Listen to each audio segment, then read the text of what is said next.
chose someone who abstains from voting during controversial votes or is absent during controversial discussions, you get the school board member you deserve. I'm a retired Army veteran with PTSD, and I hate coming here. Because of a lot of parents, your behavior is triggering, and it's quite disgraceful and exhibits Carolyn Bryant-like behavior. There's a lot of fragility, manipulation, and scripted crying going on in this room. And there are two men with a lot to say, and they have 0 children in the school system. Why are you so vested in young children? I am a fan of parents deciding if their kids should or shouldn't wear masks. I asked all of us at the last meeting to practice consideration of others.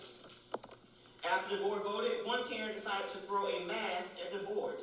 Way to keep it classy. Other parents shouted, hissed, and booed with parents that disagreed with them. No wonder we have such a bullying problem in schools. Our children are a direct reflection of parenting. Now we have parents that call themselves the Fab Five, which is cultural appropriation, by the way.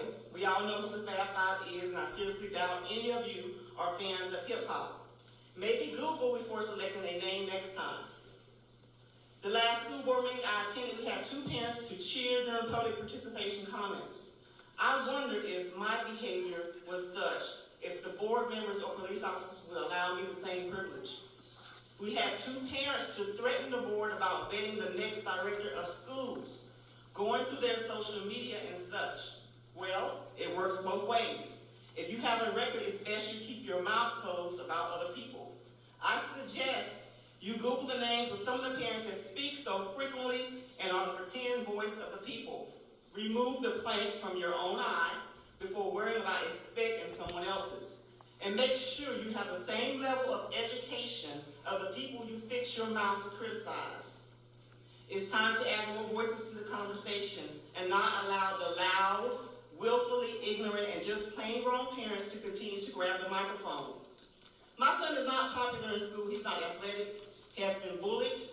His blackness has been questioned. He has been called the F word multiple times. If you know my son, you know he's kind and has a great sense of humor. His friend group is quite diverse. Red and yellow, black and white, they are precious in his sight.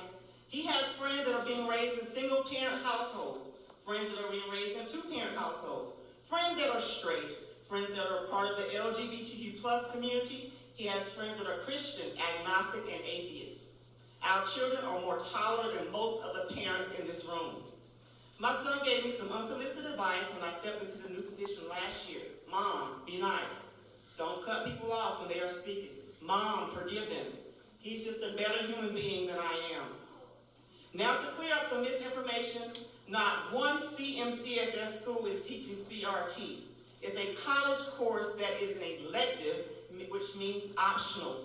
Black history is not CRT, by the way, it's American history. My husband took CRT as a graduate student. The parents that should be mad about the books are mostly absent. I guess if it doesn't involve sports, they are not interested. Our son has never had a black man as a teacher or a principal. The only representation he has had was a black female in his whole 11 years of attending public school in Montgomery County. Representation matters. It matters not only in the visual sense, but for psychological health of children as well. Thankfully, our son has a village of positive images in his life. The curriculum being taught with the CMCSS does not accurately reflect black achievement and black experience of any minority experiences, which is not reflective of demographics of our community. As a result of this lack, teachers have told my son, well, I don't know very much about black history. This is unacceptable, especially from professional educators.